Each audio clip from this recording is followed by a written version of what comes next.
Yes, it's Tryon, North Carolina, and it's Thursday. And there's a cold front coming through that's supposed to take us into the teens at night. So it's starting to get a little cool. We're looking at spiritual warfare, and this is another review because sometimes I think that we need review in order to remember principles. 3 causes for spiritual warfare.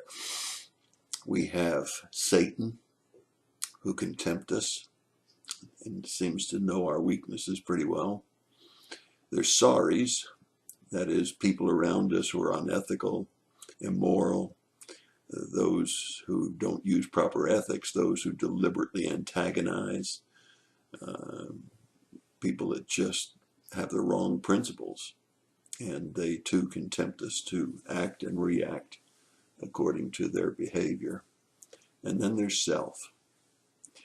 And I remember a good pastor that I had that used to say, I met the enemy and I am he. Well, self is the only one that can sin.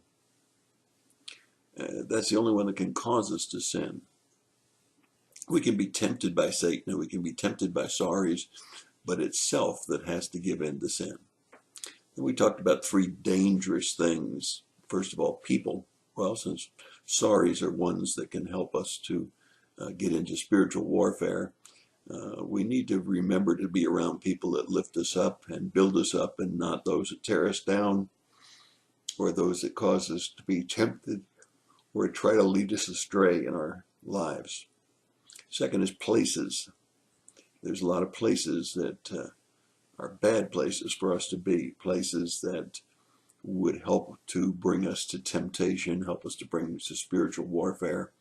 And we need to stay away from those places. We need to be in places that build us up and help us, like church, Sunday school, Bible study groups, fellowships.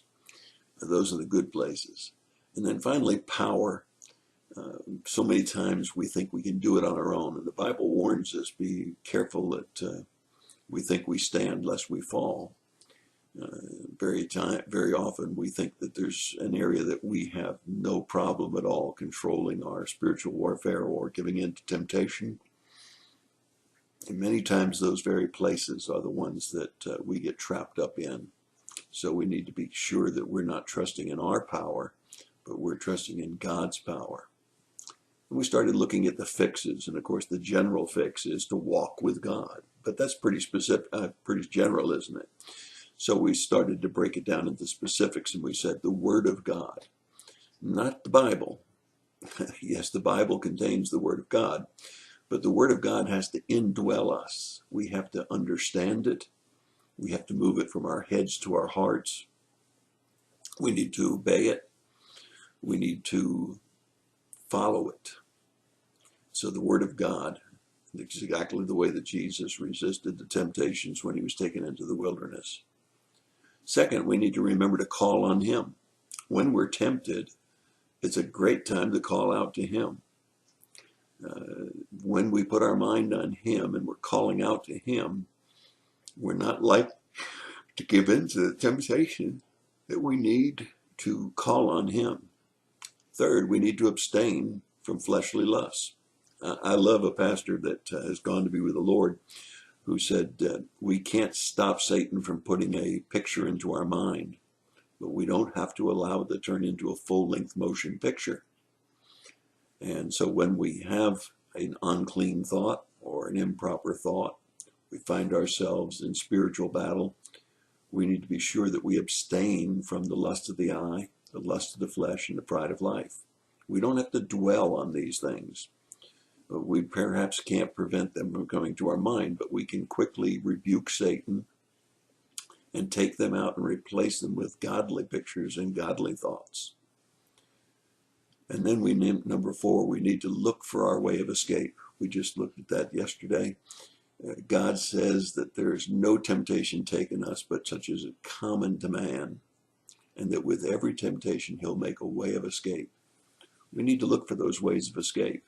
And today I want to look at a couple of scriptures from the book of James. James 1:14 and 15. But each one is tempted when he is carried away and enticed by his own lust.